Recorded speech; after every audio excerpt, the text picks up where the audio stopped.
Pernahkah Anda berpikiran, kenapa pompa air dapat menyedot air?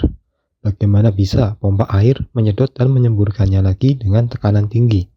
Simak animasi ini sampai selesai ya.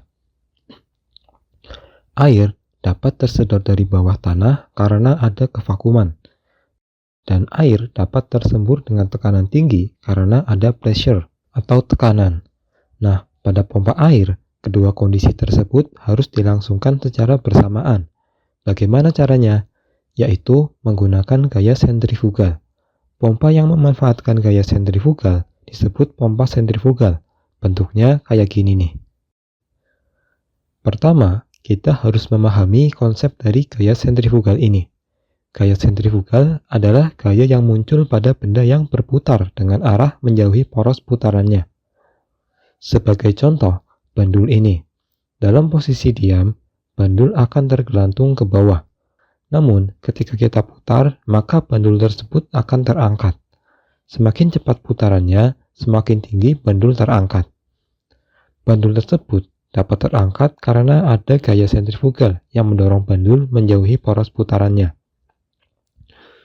Sekarang, bagaimana kasusnya pada air? Ini juga sama pada air. Jika Anda pernah mengaduk air, maka akan muncul fenomena di mana area tengah air yang berputar itu lebih cekung daripada area pinggir. Itu terjadi karena ada gaya sentrifugal yang memaksa air bergerak ke pinggir, sehingga jumlah air di pinggir itu lebih banyak ketimbang di tengahnya. Apa yang terjadi apabila ini dilakukan di wadah yang tertutup? Air tersebut akan menekan area pinggir sehingga tekanan di area pinggir ini menjadi besar. Kalau kita bikin lubang seperti ini, maka air akan tersembur keluar dari lubang ini. Namun, apabila lubangnya seperti ini, maka tekanannya sudah pasti tidak efisien. Solusinya, kita bisa membuat aliran outputnya mengikuti dari putaran airnya. Itu akan memaksimalkan tekanan yang dihasilkan. Lalu, bagaimana cara membuat air ini berputar? Itu bisa dilakukan menggunakan baling-baling. Namun, baling-baling yang dipakai itu bukan baling-baling seperti pada kincir angin. Baling-baling yang dipakai itu punya bentuk sirip yang miring keluar. Jadi bentuknya seperti ini. Dengan bentuk seperti ini, ketika baling-baling muter, air di dalamnya akan terdorong oleh sirip ke arah luar atau menjauhi poros putaran. Dan itu akan meninggalkan ruang kosong di bawahnya yang membuat air bisa tersedot. Jadi, yang jadi selang masuk itu yang ada di tengah, sementara saluran outputnya itu ada di samping dari pompa. Itu karena pada gaya sentrifugal, area yang punya tekanan berlebih itu ada di area luar putaran, dan yang tekanannya minus itu ada di tengah putaran.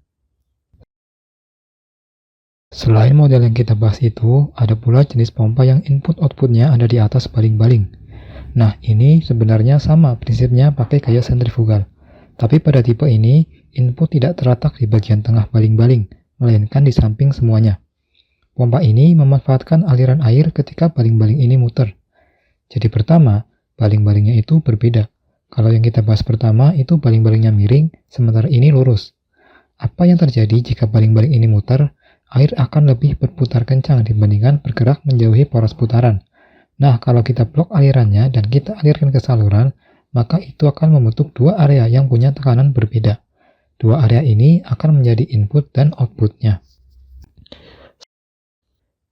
Lalu, poros dari baling-baling ini akan dihubungkan pada sebuah motor listrik untuk pompa air elektrik, atau bisa juga menggunakan mesin, baik itu mesin diesel atau mesin bensin, untuk pompa portable skala tinggi.